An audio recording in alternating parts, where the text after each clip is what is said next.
Hello and welcome to another What Sold on eBay video. I'm your host, Chris, the Thrift Shop Hustler. We're going to go over top 10 items that have sold for over $100 in the month of April 2020 here on eBay. So there's going to be 10 items in this video that you should look out for that are that actually sold for over $100. So let's get into it. There's 10 of them, and so there's going to be some bolos definitely in this video, so you want to for sure stay tuned. If you're new to the channel, definitely go down there, click the subscribe button, hit the bell for notifications, and click the like button if you like and enjoy these types of videos. First up, we have this vintage Margot di Taxco sterling silver enamel pig. This is a brooch, as we can see here. And for those that don't know, this is what the hallmark looks like for Margot di Taxco. And she was a silversmith artist for many years.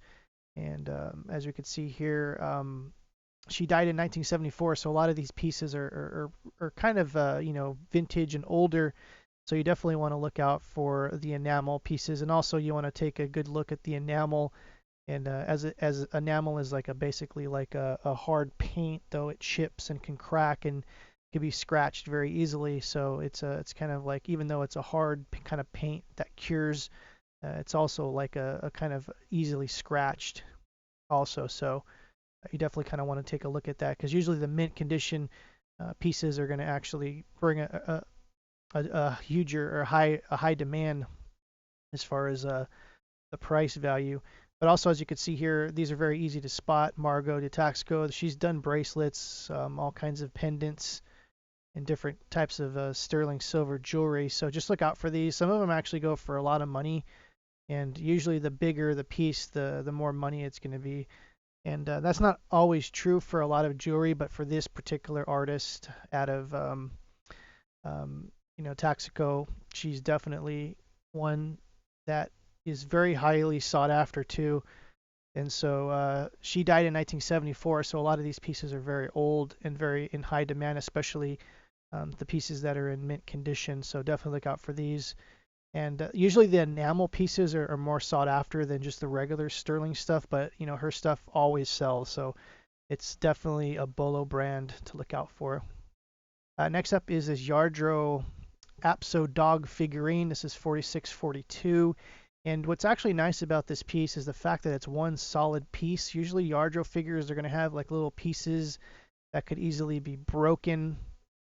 And this piece actually is one solid piece, so it's very easy to ship. The only thing that I'd worry about breakage would be the legs, but we could still pack this up very nicely so it'll ship to its client in a reasonable shape. A lot of those older Yardro pieces are the ones that have intricate flowers and different things. Those are really hard to ship, and I really don't like shipping those unless I absolutely have to. And so just a word of warning, if you're ever going to ship Yardro pieces, just to be very, very careful. You might even want to put them in peanuts and then put them in a box inside of a box, so that you can lessen the fact of these things getting damaged. But this piece is a solid piece, so it's really easy to ship, as you can see here.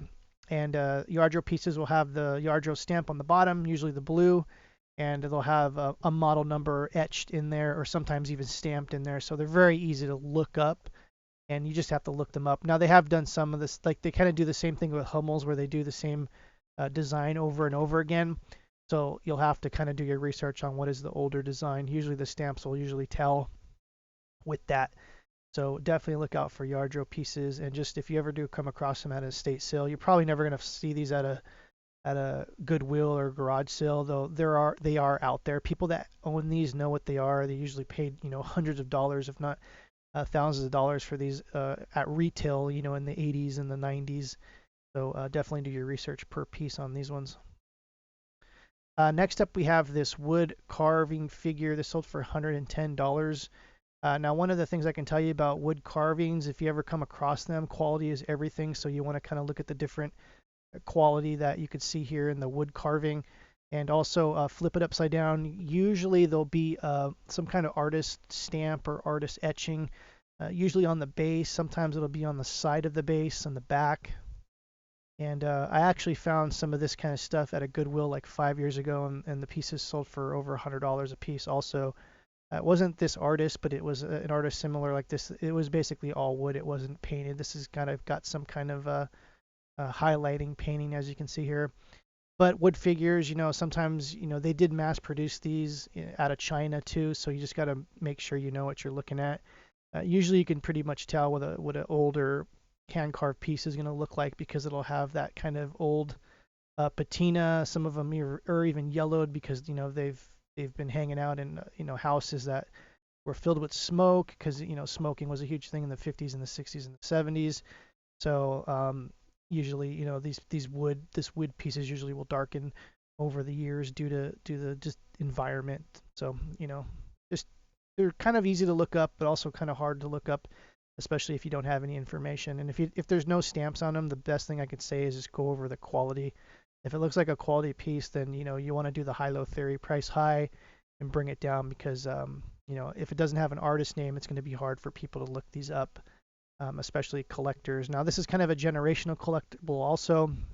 There's not a ton of people looking for hand wood carvings unless they're made by a specific artist. So that's a whole other thing in itself. So definitely check those out if you ever come across them.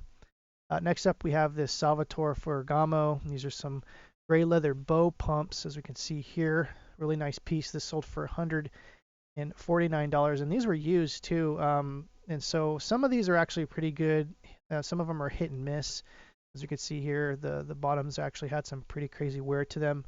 Also a pro tip, usually on the sides they'll have the sizing and usually the model number, or I should say the style number. That 47770 is a style number, and that 9.5 double A, that's basically a US size. Sometimes if you see them in the 30s and the 40s, that's usually Italian size or UK size, and that double A represents the width of the actual bridge of the foot, I do believe. So these are kind of narrow and nice pieces, even though they did have some damage, and there's my finger pointing at some damage, and I did specify some, has some slight wear on the uppers and some minor scuff marks.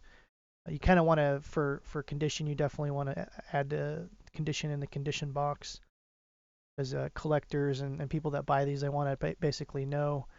And it's just protecting yourself if you ever have a return or something. If someone says, "Oh, you didn't say this or that or this," that's one way for people to, if they get buyer remorse, that's one way that they can get out of it, is if you don't have the information, they find like a little tiny mark or something.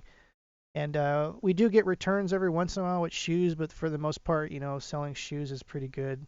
Maybe like 1 or 2% a year get returned, but for the most part, people know what they're buying, especially if you put in all the pertinent information like sizes and widths and different sizes like that. So definitely look out for Salvatore Ferragamo. He actually does some men's shoes too, and some of those leather shoes go for hundreds of dollars. So just look out for this brand. This is what the logo looks like right there.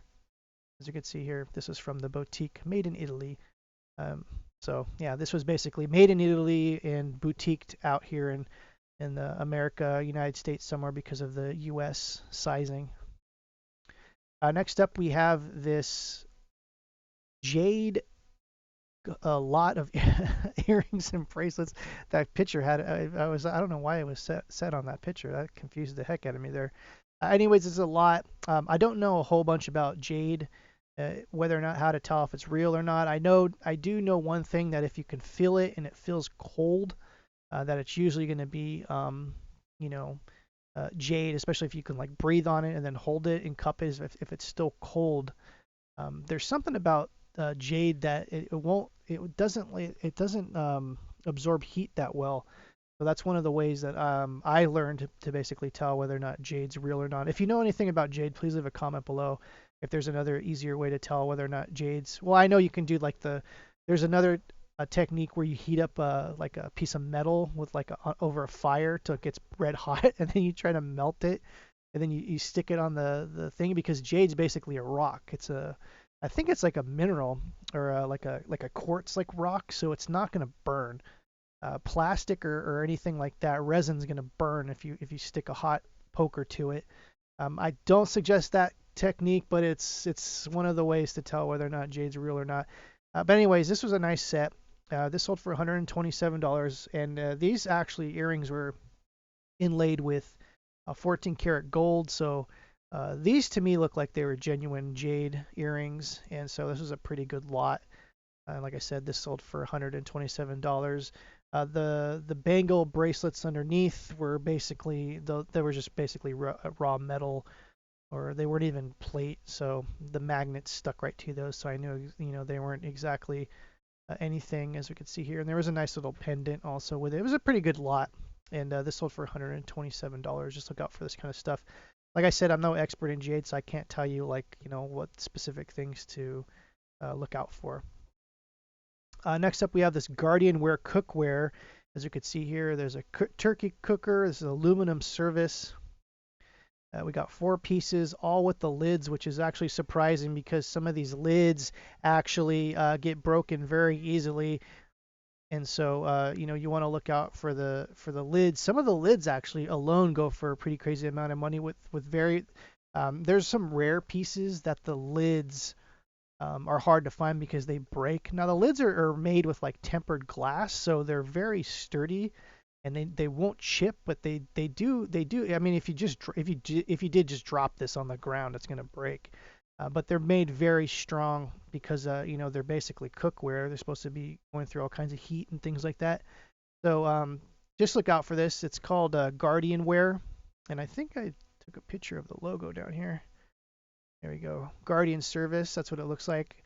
Some of these pieces go for hundreds of dollars a piece. Some of the glass lids alone, I've seen sell for over $100. But this is just a regular set of stuff that's pretty common. But this did sell for $149. We did take a best offer, and this was kind of a little bit of a pain to ship because it was like 35 pounds. And so just be warned, just to be pre-packed and all that. If you're ever going to sell a lot like this, just make sure you have the right box and the right dunnage, and you want to kind of have a box that, for this stuff, it's pretty much metal, so it's not going to break. You could have it dented. The thing you need to worry about is the glass tops. So, get a box that fits very, very well, and just have paddings on, all the different sides when you ship this. But this was actually a 35-pound box. We just shipped this off today, and it was kind of a lug to lug this thing to the UPS store. Next up is this really crazy high-valued Funko Pop. This sold for $295. As a matter of fact, I think we took a best offer for a little bit over $200. I think it was like $225.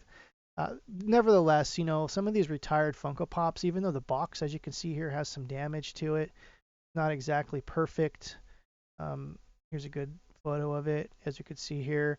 Now there are fakes of some higher end Funko Pops, but I'm not going to freak you out and go into the details on that. But I will say, if you ever do come across these, just make sure I can't even explain, basically some of the graphics in the front will be off if it's a fake. But for the most part, the fakes you can usually tell just because of the quality, and that's a whole video in itself. But this is a really cool piece. And what happens is, Funko came out with some designs, years ago. Then they stopped making them. They were vaulted or retired, you can say. And collectors, they're never going to be produced again. And collectors basically need these for sets, or there's some collectors that have to collect all the music people, and so there's that. So you have to look these up on an individual basis. They're very easy to look up. You would do 70s Elvis 03 Funko Pop, and you'll be able to look that up very easily. Next up is this antique Royal Bayreuth tapestry cabbage rose vase from 1930. As you can see here, all the information's on the bottom. For the most part, any basically porcelain or vases or anything like that, they're usually going to have stamps on the bottom. Every once in a while, you'll get some stuff that doesn't have stamps. They might have some kind of embossing on the foot, which is the bottom piece right here. Sometimes you'll see some marks down there, but for the most part, porcelain's always going to have stamps on the bottom. They're usually in this blue color, though. You can see reds and blacks and things like that. And especially look out for Asian, Chinese vases. Of course, we've heard of Ming vases and things like that. There was a lady that found she bought like a porcelain bowl from a garage sale for like $15 and then ended up selling for like $3 million. So that stuff's out there. People find that stuff every once in a while just to look out. This is stuff that's out of most people's wheelhouses, but I would suggest to start to get into ceramics and things like that if you're out there sourcing. And you never know what you can come across. And sometimes, so you might find a $5 vase that's worth over $100, like this one at a garage sale. This sold for $225. Next up, we have this 10-karat solid gold square cut Smoky quartz. As you can see here, it's Smoky quartz. And this one, even though this one still had some chips in the quartz, as you can see here, it still sold for $280. It was just basically someone purchased this. I'm willing to bet just on the gold content alone. Gold's selling very well right now. Silver's selling very well right now. And so I always have my photo of the weight. I'm sure the weight of that stone is probably like 5 or 7 grams. So you got to, if you're going to buy this stuff to sell it for gold, you're going to definitely put that in the factor. But it sold for $280. As you can see here. And I did take photos of the chipping, and I did disclose that. But this still sold for a good amount just because of the weight of the gold content. People are buying up gold like crazy right now. Next up, we have this antique Chinese silver rank badge. I don't think I didn't list this. I don't know exactly what this is. I think this is like a woven tapestry that's framed, as you can see here. But like I was telling before, like Asian kind of art is like really, really, really in demand right now. You can tell by that wood backing that this thing's pretty old. Well, not super old, but it's old enough where it doesn't have one of those cheap made in China kind of backs, as you can see here. There's some nice hardware there, as you can see there. That looks actually pretty old. This might actually be over 100 years old just by looking at that handle there, as you can see here. It looked like it had a little bit of water damage in there, or that is just a loose thread. I'm not sure. But anyways, like I said, just look for, there's so much of this stuff that is out there that people pass up all the time at garage sales, and some of this stuff is worth a crazy amount of money. And anything Asian art, you should definitely take another look into, especially Chinese, Japanese, things like that. The market is really, really, really hot right now. And it's one of the things that a lot of people don't know about in the reselling game is the Asian the Asian art market is on fire right now, and so definitely look out for that kind of stuff. Anyways, I'm Chris, Thrift Shop Hustler. Hope you enjoyed this video. Definitely go down there, click the subscribe button, hit the bell for notifications, click the like button, and just say hi below in the comments if you made it all the way to the end of the video. Once again, I will see you next time. Thank you.